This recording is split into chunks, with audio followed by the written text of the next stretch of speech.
Hello world, it's Petro again, coming at you with some more useful information. If you have a cheap USB mic, then this is the video for you. I'm going to be giving you guys 3 tips that I use to make my cheap mic sound better.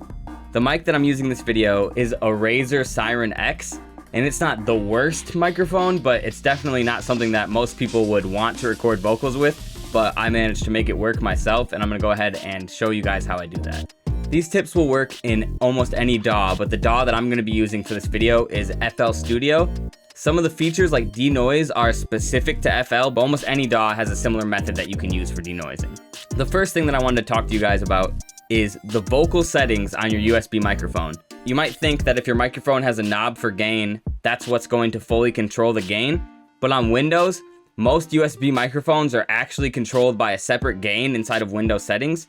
I went ahead and recorded vocals both at 100% mic volume and 84% mic volume, just to show you guys how much of a difference that made for me personally.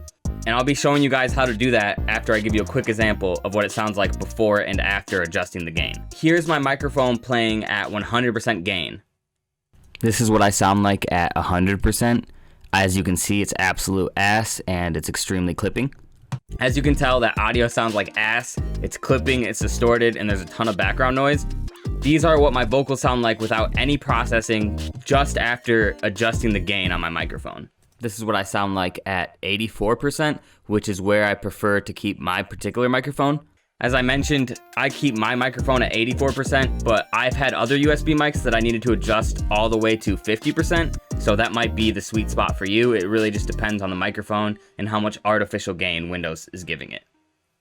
If you're on Windows, you can just follow along. You're going to want to go to the bottom right of your screen where you see this speaker icon. You're going to want to click that and right-click it, and then click Open Sound Settings. In the Sound Settings menu, you're going to want to scroll down to Sound Control Panel and click that. From there, you want to head into the recording devices and then select whatever your USB mic is. For me, my USB mic is Razer Siren X, so I will go ahead and select that.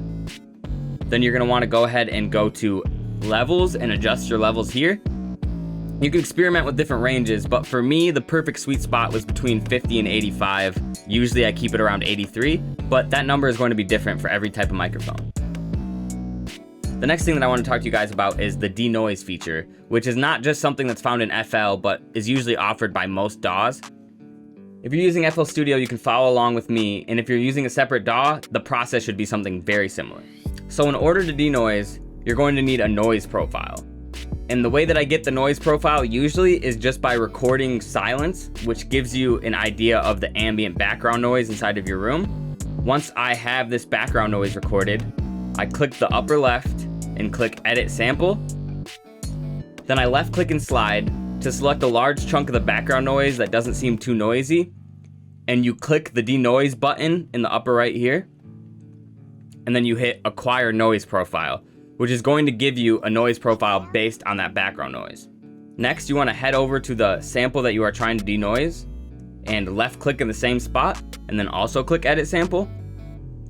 Now here, you're going to want to highlight the entire sample, go back to the denoise button and then hit Accept. And this is going to take that background noise that you made a profile for away from the audio. Now there's 2 ways to get this audio back into your playlist. It's not automatic. You can either use this upper right button here to click and drag the audio and replace the file, like I just did. Or, going back into Edison, you can use this bottom right button here to send playlists as audio clip into the playlist so it's separate from your actual audio. And there's what that looks like.